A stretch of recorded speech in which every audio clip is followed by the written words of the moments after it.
दिल्ली की सीमाओं पर किसान पिछले लंबे वक्त से आंदोलनरत हैं। किसान कृषि कानूनों को वापस लेने की मांग पर अड़े हुए हैं।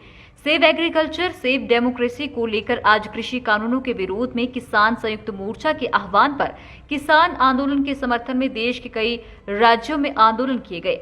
पिछले लंबे समय से आंदोलनरत किसानों के समर्थन में केंद्र के खिलाफ नारेबाजी की गई। हिमाचल किसान सभा में भी किसान आंदोलन के समर्थन में कृषि कानूनों के खिलाफ राजभवन के बाहर हल्ला बोला व राज्यपाल के माध्यम से राष्ट्रपति को ज्ञापन सौंपकर कृषि कानूनों को वापस लेने की जोरदार मांग उठाई गई। हिमाचल किसान सभा के अध्यक्ष कुलदीप तंवर ने बताया कि इस वक्त देश में 1975 के बड़ा अघोषित आपातकाल है, जहां किसान से लेकर हर तबके की आवाज को दबाने की कोशिश की जा रही है। हिमाचल प्रदेश में भी कृषि कानूनों का विपरीत प्रभाव पड़ेगा। पहले ही बेमौसमी बरसात ने हिमाचल के फसलों को तबाह कर दिया है। सरकार उसका मुआवजा भी किसानों को दे, मक्की के समर्थन मूल्य सहित अन्य फसलों का समर्थन मूल्य तय करें, लेकिन किसानों के हितों को ध्यान में रखने के बजाय केंद्र सरकार किसान आंदोलन की अनदेखी कर रही है। ये आंदोलन कुछ राज्यों का नहीं बल्कि देश के हर किसान का है। जैसा आप लोगों को मालूम है, आज पूरे भारतवर्ष में हर राज्य में राज्यपाल महोदय के माध्यम से राष्ट्रपति को एक ज्ञापन दिया जा रहा है और इसमें मुख्य मुद्दा है कि जो भारतवर्ष में संयुक्त किसान मोर्चा के तत्वावधान में जो लाखों की तादाद में जो किसान इस समय दिल्ली की सीमाओं पर पिछले था और वो एक घोषित इमरजेंसी थी, मगर आज हम देखते हैं भारतवर्ष का किसान ये महसूस करता है, आम आवाम ये महसूस करता है कि इस समय इस देश के अंदर अघोषित इमरजेंसी लगी है और उसका जो एक आप देखें पत्रकारिता से लेकर के छात्र है, नौजवान है, कोई भी जो आंदोलन करता है उसकी आवाज को दबाया जाता है। इन दोनों चीजों को जोड़ करके सेव एग्रीकल्चर सेव डेमोक्रेसी के मुद्दे पर करोड़ों की तादाद में जो किसान है आज राज्य हेडक्वार्टर पर, जिला पर, तहसील और ब्लॉक हेडक्वार्टर पर आंदोलनरत है।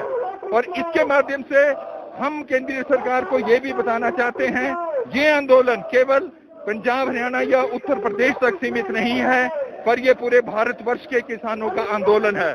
हिमाचल में विशेष रूप से हम ये चाहते हैं कि हिमाचल में मक्की है, पैडी है और जो फल फूल और सब्जियां हैं उस पर न्यूनतम समर्थन मूल्य नहीं दिया जाता, कि उसको भी न्यूनतम समर्थन मूल्य के दायरे में लाया जाए और जो न्यूनतम समर्थन मूल्य जो हमारी मुख्य मांग है इस समय देश में, उसको कानूनी दायरे में लाया जाए, उसको कानूनी अमला पहनाया जाए। ये मुख्य मांग के साथ 3 कानूनों को निरस्त किया जाए। और दूसरा हमारा जो ज्ञापन यहाँ पर गवर्नर महोदय के माध्यम से हिमाचल सरकार के लिए है कि इस समय जो एक बेमौसमी बर्फबारी हुई है, वर्षा पड़ी है, तूफान आए हैं, ओलावृष्टि हुई है, उससे किसानों को बहुत ही नुकसान हुआ है और जो लागत मूल्य है किसानों और बागवानों का, उसके अंदर कई गुना वृद्धि हुई है। तो हम ये चाहते हैं कि जो सरकार एक कर्ल्ड फ्रूट्स खरीदती है HPMC के माध्यम से, उसका जो रेट अभी 8 रुपए 50 पैसे प्रति किलो है उसको कम से कम 16 रुपए किया जाए और जो कार्टन हैं उसको सस्ते मूल्यों के ऊपर दिया जाए। मक्की है, विशेष रूप से जो हमारे कोई 4 लाख मीट्रिक टन हमारी सरप्लस मक्की पैदा होती है, उसे हिमाचल से बाहर जाना होता है, उसे कम से कम 1870 रुपए न्यूनतम समर्थन मूल्य के आधार पर खरीदा जाए। इन मुद्दों को लेकर आज ये धरना है और राज्यपाल को 2 ज्ञापन दिए जाएंगे, एक राष्ट्रपति को और एक हिमाचल सरकार को। लाइव टाइम्स टीवी के लिए शिमला से सोनी की रिपोर्ट।